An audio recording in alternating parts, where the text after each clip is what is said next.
मैं आज एक कड़वे सच से वाकिफ हुआ, तो मुझे लगा कि ये सच आपको जानना चाहिए सब लोग।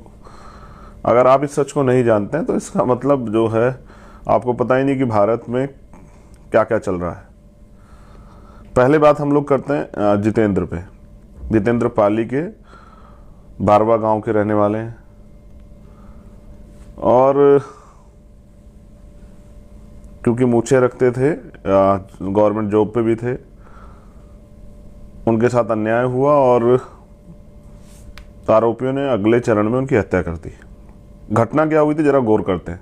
पुलिस क्या बताती है, आपके पास क्या इन्फॉर्मेशन है, उससे अलग हटके चंद्रशेखर आपको सच्चाई बताते हैं। 2 साल पहले, क्योंकि उसका रहन सहन, उसका खाना पीना, उसका उठना बैठना, उसकी बॉडी लैंग्वेज और उसका जो मतलब स्टाइल था वो आम लोगों से, मतलब जो उस क्षेत्र पाली जो जिला है उस क्षेत्र से जुड़े हुए लोगों से अलग था और वो अपने अधिकारों का प्रयोग करता था। तो उसको जैसे यहाँ हमें अपमानित करने के लिए शेड्यूल कास्ट के लोगों को ढेड़ कहते हैं, ढेड़ कुछ इस तरह का शब्द। तो वो अपने गांव घर के चबूतरे पे वहाँ बैठा हुआ था, तो उसको एक किसी दूसरे व्यक्ति ने, विपक्षी ने उससे कहा कि आंखें नीची करो। और उसने कहा क्यों, तो इस बात पे उसने गाली दी, उसको अपमानित शब्द कहे।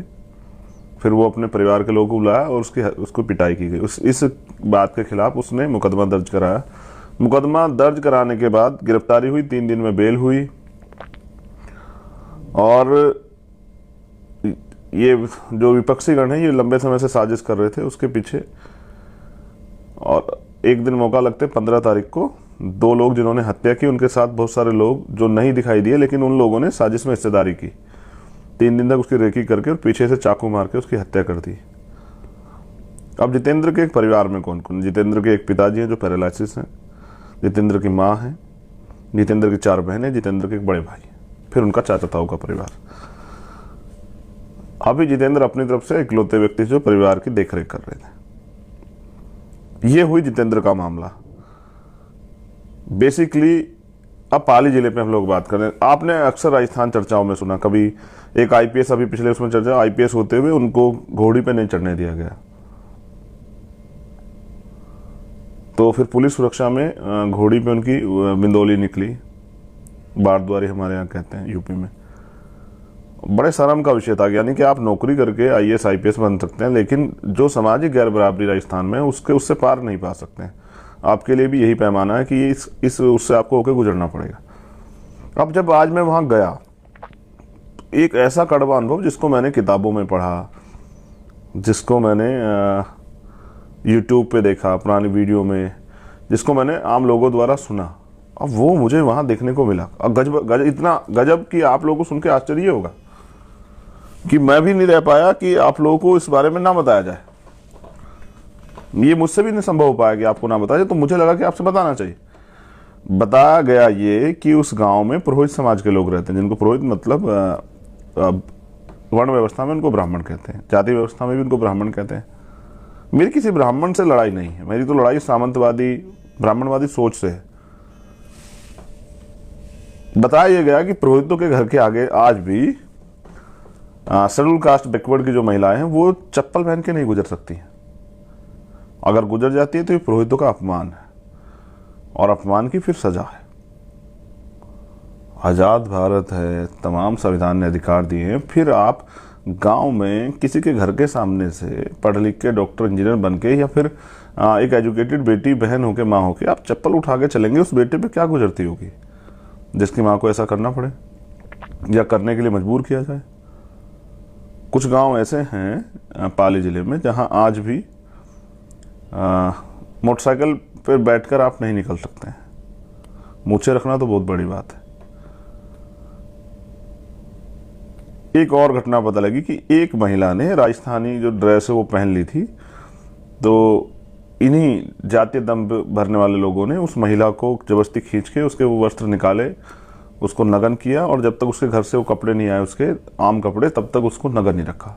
फिर जब आम कपड़े आए तब उस कपड़ों को पहना के उसको वहाँ से भेजा। मतलब एक तरह से इस देश के जो भव्यता है, यानी कि अच्छे कपड़े और अच्छा खान पीन, रहन सहन, उन सब चीज़ों पे यहाँ एक विशेष वर्ग का कब्जा है।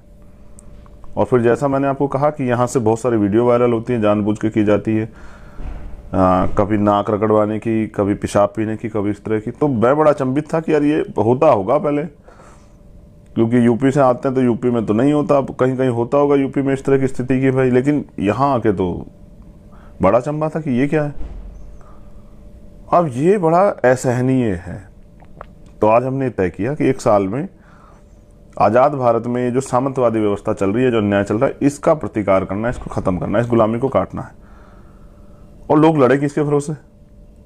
क्योंकि यहाँ तो 71 साल से तो लोकतंत्र चला रहा है, हमारे MP MLA बनते हैं, और यहाँ हमारे चीफ मिनिस्टर भी रहे हैं पहाड़िया जी राजस्थान में, तो नहीं बदला। यानी कि विधायक MP बनने से तो नहीं बदलता है, यानी कि अगर आप मुख्यमंत्री बन जाए तो भी नहीं बदलता है, सरकार बदलने से भी नहीं बदलता है।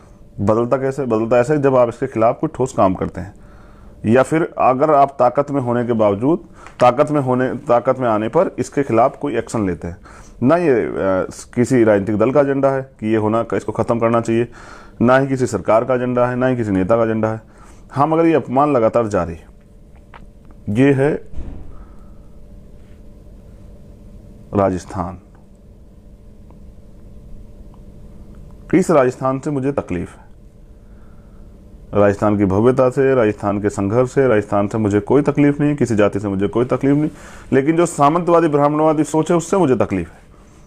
और मैं अपनी बहनों को, जो जितेंद्र के परिवार में, ये वचन देके आया हूँ आज, जो 4 बहनें, जिनमें 2 बहनें तैयारी कर रही हैं, 2 बहनें शादियों की हैं, कि जितेंद्र चला गया लेकिन चंद्रशेखर है, तो जितेंद्र ही बन के इस रिश्ते को निभाऊंगा, चाहे शादी भी हो, कुछ भी हो। मेरे लिए यही राजनीति है। क्योंकि जितेंद्र के परिवार ने मुझे, जैसे मैं एंट्री का, सब लोगों ने ये बताया, उनके चाचा ने, उनके भाई ने, कि वो, हाँ, उनकी घर में बहनों ने बताया कि हम आपको नहीं जानते थे, लेकिन जितेंद्र आपकी फ़ोटो दिखाता था, कहता कि मैं इनका बहुत बड़ा फॉलोवर हूँ, ये मेरे बड़े भाई हैं, मुझे इनके जैसा बनना है। और मुझे भी उसने हमें देख के रखी। फिर उसके चाचा ने बताया कि वो कहता था कि मुझे अपने जीवन में एक बार भाई को गाँव में ज़रूर लाना है। तो परिवार ने मुझसे कहा कि आप आए भी तो तब जब जितेंद्र नहीं रहा है। बहुत तकलीफ का इशू है, मेरे लिए तो बहुत तकलीफ का इशू है। तो जितेंद्र पाल मेघवाल को न्याय मिलना चाहिए। इसके लिए कुछ मांगे हमारी थी, जैसे मैं वो मांगे मैंने वहाँ भी कही थी, आपने लाइव में सुनी होगी, लेकिन मैं समझता हूँ कि इसमें बहुत सारे लोगों का दोष है। अगर पुलिस ठीक समय से कार्रवाई करती, कोर्ट के जरिए अब आरोपियों पर अब तक कार्रवाई हो चुकी होती, तो मुझे लगता है कि इस तरह की घटनाएं ना होती और आज जितेंद्र हमारे बीच जिंदा होता। समाज में बड़ा आक्रोश है, पूरे देश दुनिया में इसकी चर्चा है कि मूछें रखने पर हत्या होती है। पुलिस इस बात को नकार रही है कि मूछें रखने पर नहीं, सच यही है कि ये लड़ाई सामंतवाद के खिलाफ थी। उनको लगता था कि एक वंचित वर्ग का, बहुजन समाज का बेटा उनके सामने आंख उठा के कैसे चलता है और इस तरह से मूछे उछे रख के गाड़ी वाड़ी में कैसे घूमता है। ये उनका अधिकार नहीं है, और ये अधिकार अगर कोई इस तरह का कोई काम कर रहा है तो ये अनुचित है उनके नज़रिए से, तो उसकी हत्या होना जरूरी है। और मैं इसको गलत मानता हूँ। मैं क्या, कोई भी जो इंसान खुद को मानता है उसको गलत मानेगा, और जब हम इसको गलत मानते हैं तो ये गलत ही। हमारी कुछ मांगे हैं, जैसे परिवार को और गवाहों को हथियारों के लाइसेंस दिए जाएं। दूसरा, जो चश्मदीद गवाह है उनको सुरक्षा दी जाए, और परिवार को भी। परिवार चाहता है जितेंद्र के हत्यारों को फांसी की सजा होनी चाहिए। हमारी मांग ये थी कि परिवार के एक व्यक्ति को, क्योंकि जितेंद्र भी सरकारी नौकरी पर चला गया था और अभी परिवार के पास पूरा भविष्य जीवन है, जिस माँ बाप ने पाल के इतना बड़ा किया, उनके तो सारे सपने खत्म हो गए, तो जितेंद्र के परिवार को एक सरकारी नौकरी दी जाए। दूसरा, हम चाहते हैं कि जितेंद्र के परिवार को, क्योंकि बहनें अभी छोटी हैं, वो पढ़ रही हैं, वो भी अच्छी शिक्षा लेना चाहती हैं, माँ भी है, पैरालाइसिस पिता भी हैं, भाई भी है, भाभी भी है, घर की जिम्मेदारियां भी, तो 50 लाख रुपए का मुआवजा दिया जाए। एक, क्योंकि ये हत्या, जैसे मैंने बताया कि 2 लोगों ने नहीं की है, 2 लोग होते तो शायद वो जवाब दे देता, तो बहुसंख्यक रूप से मिलके और घेर के अपने वाले क्षेत्र में रास्ता बंद करके ये किया गया है। तो इसकी पूरी जाँच हो, और जो लोग इसमें दोषी पाए जाए, जिन लोगों ने षड्यंत्र किया, उन पर भी कार्रवाई हो। और यहाँ राजस्थान में केस ऑफिसर स्कीम है, उसके अनुरूप ये चले। हमारा कहना था कि फास्ट ट्रैक कोर्ट में चले। अब ये हमारी मांगे, कुछ मांगों पर सहमति नहीं, 2 मांगे जिन पर सहमति नहीं बनी थी, जैसे नौकरी और मुआवजा। इसके लिए हमने यहाँ के अधिकारियों से बात की और उनसे अपना ज्ञापन दिया और उनसे कहा कि क्या तो मुख्यमंत्री मना कर रहे थे कि हम नहीं देना चाहते, और नहीं देंगे तो हमसे ली जाएगी तो हम ले लेंगे, या फिर मुख्यमंत्री जी हमारी बात को माने। इसके लिए हमने उनको 25 तारीख तक का समय दिया है। आज 22 तारीख है, कल 23 है, परसों 24, 25 तक उनकी, 26 को शाम को शाम तक मुझे यहाँ आना है। अगर ये मांगे पूरी नहीं हुई फिर यहाँ आंदोलन चलेगा। इस आंदोलन के बाद ये स्वाभिमान यात्रा और अधिकार यात्रा जाएगी। अगर 25 तक मांगे पूरी, 26 तारीख में यहाँ से मोर्चा 26 में यहाँ धरने बैठेगा। 27 तारीख से हम लोग मूव करेंगे जयपुर की तरफ। फिर जयपुर में ये आंदोलन चलेगा मुख्यमंत्री आवास के बाहर। और राजस्थान में हम ये अन्याय बर्दाश्त नहीं करें। राजस्थान में हम कहीं भी अन्याय नहीं बर्दाश्त करेंगे। लेकिन फिर आपसे कह रहा हूँ कि सर हमारी जान इतनी सस्ती नहीं है और हम यहाँ मरने के लिए पैदा नहीं हुए। हम यहाँ सम्मान से, स्वाभिमान से और अपने अधिकारों के जीवन को जीने के लिए जो संविधान ने हमें अधिकार दिए हम उनके लिए। और किसी को अधिकार नहीं कि हम अपने अधिकारों का प्रयोग करेंगे तो कोई हमारी हत्या कर दे। मेरी उनसे कोई लड़ाई नहीं, लेकिन मैं उनसे फिर कह रहा हूँ कि अपने दिमाग को ठीक करें। जो गोबर भरा हुआ उसको निकालें, इंसान बने, जानवर बनने से बचें। क्योंकि कल जब ये अन्याय बढ़ेगा तो इसके विरोध में क्रांति भी जन्म लेगी। और जब क्रांति जन्म लेगी तो आपका जातीय दम भी जो है ना, ये कोड़ियों के भाव बिक जाएगा। रही बात, आप लोग चिंता भी कर रहे हैं कि मेरी गाड़ी पे हमला हुआ, तो नहीं, वो हमला है वो। लेकिन मुझे लगता है कि वो कुछ बच्चे थे जो गुब्बारे खेलना चाहते थे होली हमसे, और आज हमारा होली खेलने का मन नहीं था। क्या उसका कारण ये रह सकता? क्या तो वो नौजवान लड़के हैं क्यों जिन्होंने जो मेरे बारे में नहीं जानते, मेरा कार्य नहीं जानते हैं, मेरा इतिहास नहीं जानते हैं, या फिर वो किसी ने उनको साजिश करने के लिए कहा। और अगर समझदार होते तो ऐसी गलती नहीं करते। किससे टकरा रही है उनको पता होना चाहिए था। खैर, पुलिस अपने आप उनको ढूंढेगी, कार्रवाई करेगी, इससे मुझे फ़र्क नहीं पड़ता है। उनको एक गलतफहमी थी कि हम डर बढ़ जाएंगे, तो डरना तो हमने सीखा ही नहीं। ये तो हमारी डिक्शनरी में नहीं है डरना वर्ड। लेकिन मेरा भी आपसे कुछ कहना है। 71 साल का लोकतंत्र, सब चीज़ें बदली हैं। विधायक MP बने, आपके आसपास के लोग बने, लेकिन इस अन्याय के खिलाफ कभी किसने आवाज़ नहीं उठाई। और मुझे लगता है कि लोगों को लगता है न्याय नहीं, ये तो उनकी किस्मत का फैसला है कि अगर उन्होंने जन्म लिया इस जातियों में, इन वर्गों में, तो ये अन्याय उनको सहना पड़ेगा। लेकिन मैं आपसे कह रहा हूँ, जो लोग इस बात पे हंसते हैं कि हमें वोट नहीं मिला है, जो लोग इस बात पे हंसते हैं कि हमारी जमानत जब्त हुई है, तो आपको क्या लगता है आप मुझे हराने के लिए सोच रहे हैं? नहीं, आप मुझे नहीं हरा रहे हैं। आप किसी लड़ने वाले व्यक्ति से उसके हथियार छीन रहे हैं। ये लोकतंत्र यहाँ सरों की कीमत है। अगर आप मुझे लड़ने की ताकत देंगे तो फिर आप मुझे लड़ते हुए भी देखिए कि मैं लड़ता कैसा हूँ। अभी तो मैं मैदान में उतरा भी नहीं। अभी से विरोधियों को मुझसे इतनी परेशानी, भीम आर्मी, आज़ाद समाज पार्टी के लोगों से परेशानी है। जो लोग लड़ना चाहते हैं उनसे परेशानी है। मेरी लड़ाई सिर्फ सत्ता के लिए नहीं है कि भाई मैं विधायक बन जाऊँ या MP बन जाऊँ, आज़ाद समाज पार्टी के लोग विधायक MP बन जाएं। लड़ाई है इस अन्याय के खिलाफ कि अन्याय खत्म होना चाहिए। और आखिर हर चीज़ की एक सीमा होती है। डॉक्टर अम्बेडकर ने कहा कि गुलाम को गुलामी का एहसास करा दो, अपनी बेड़ियाँ स्वयं काट दे। लेकिन बेड़ियाँ तो नहीं कटी हैं। गुलाम ही रह गया और गुलाम ने इसको अपनी किस्मत का फैसला मान के स्वीकार कर लिया है। जबकि गुलाम को इसके खिलाफ आंदोलन चलाना चाहिए था, लेकिन चलाए कौन? जो गुलाम चलाएगा, जैसे जितेंद्र ने प्रयास किया, उसकी हत्या हो जाएगी। तो फिर हम लोग तमाशा देखेंगे, 2 दिन धरना प्रदर्शन करेंगे, हल्ले मचाएंगे, तीसरे दिन घर में पड़ के सो जाएंगे। फिर किसी और जितेंद्र का नंबर होगा, हो सकता है कल चंद्रशेखर का भी नंबर हो सकता है कल आपका भी नंबर हो। तो ये अन्याय कब तक? तो आप मुझे कमज़ोर नहीं कर रहे हैं, आप उस सोच को कमज़ोर कर रहे हैं जो अन्याय के खिलाफ लड़ने के लिए बहुत सारे लोगों ने तैयार की है, जिसको भीम आर्मी कहते हैं, आज़ाद समाज पार्टी कहते हैं। जो शोषित वंचित वर्ग के लोगों में ये विश्वास जगा रही कि हम लोग लड़ सकते हैं। मेरी आपसे अपील है, 25 तारीख तक मुख्यमंत्री की, 26 हमारी है। राजस्थान के लोगों से मेरी अपील है कि जब ये मांग पूरी ना हुई तो आप देखना कि फिर अपने हकों के लिए कैसे लड़ा जाता है राजस्थान में। 26 तारीख को मैं यहाँ आऊँगा और 27 तारीख को हम लोग पैदल मार्च करेंगे। दूरी लगभग 350 किलोमीटर है। कितना समय लगे, पैरों में छाले पड़ जाएं, धूप हमारी हिम्मत नहीं रोक पाएगी, भूख प्यास हमारा लक्ष्य नहीं रोक पाएगी, लेकिन हम लोग चलेंगे और कूच करके। पुलिस चाहे गोली चलाए, लाठी चलाए, इससे फ़र्क नहीं पड़ता है। रही बात यहाँ की सरकार की, तो अब ये भी स्पष्ट है कि अगर आप पिछड़े वर्ग से आते तो जरूर नहीं कि बहुजनों के हितैषी हो सकते हैं। ये यहाँ की ये चरित्रार्थ है, ये मतलब एग्जाम्पल है, उदाहरण कि आप भी सामंती गुलाम हो सकते हैं। क्योंकि यहाँ के जो chief minister Ashok Gehlot Congress party से हैं, और वो भी इस अन्याय को आम लोगों का जीवन समझ के अगर इसके खिलाफ कुछ नहीं कर रहे हैं, तो आप भी सामंती गुलाम हैं। फिर आप अगर मेरी जात के पिछड़े हैं और इससे कोई फ़र्क नहीं पड़ता है, अगर आप में भी हिम्मत नहीं, तो फिर ऐसे लोग चीफ मिनिस्टर की जरूरत क्या? मैंने तो उनसे भी कहा कि आप कुर्सी छोड़ो, आपके बस का नहीं है, आपसे नहीं हो पा रहा है। बड़ी बात क्या है, हमने सोचा कि ये उत्तर प्रदेश में बीजेपी के लोग ही, बीजेपी की सरकार ही करती है, लेकिन ये तो यहाँ कांग्रेस की सरकारों में भी होता है। यानी कि ताकतवर लोगों की जड़ें सब जगह है, चाहे बीजेपी हो, कांग्रेस हो, आम आदमी पार्टी हो, कोई सी और पार्टी हो, सब जगह है। और ताकतवर के लिए अन्याय करना आसान काम है, क्योंकि उसको बचाने वाले सब जगह बैठे हैं। लेकिन अन्याय के खिलाफ लड़ने वाले लोग भी बहुत हैं। और मैं ये ऐलान करता हूँ जोधपुर की धरती से कि ये अन्याय अब ख़त्म होगा। मुझे आपके साथ की ज़रूरत है, आपके सहयोग की ज़रूरत है। आप इस लड़ाई में भागीदार बने और या फिर तय करें कि गुलामी का जीवन ही स्वीकार करना है या इस अन्याय को ख़त्म करना है, इस कुरीतियों के कुप्रथाओं को ख़त्म करना है। क्योंकि जब आप बहनों माताओं के सम्मान की बात करते हैं तो मुझे लगता है इससे बड़ा अपमान कुछ नहीं होगा कि आप, जैसे मैं कहता था कि महिला इस देश में 2 दर्जे के नागरिक हैं, गुलाम हैं परिवार के, लेकिन ये तो उससे बड़ी गुलामी है। हम तो यहाँ गुलामों से भी बड़े गुलाम राजस्थान में, पाली जिले में, और ऐसे बहुत सारे जिले हैं यहाँ। मैं राजस्थान के युवाओं से भी कहना चाहता हूँ, अगर आप इसको अपना जीवन मान चुके हैं और इस गुलामी में जीना चाहते हैं तो कोई बात नहीं, ये आपका अधिकार है। लेकिन आप अगर कुछ करके दिखाना चाहते हो और चाहते हैं अन्याय से ये अन्याय खत्म हो, तो फिर आप साथ दीजिए।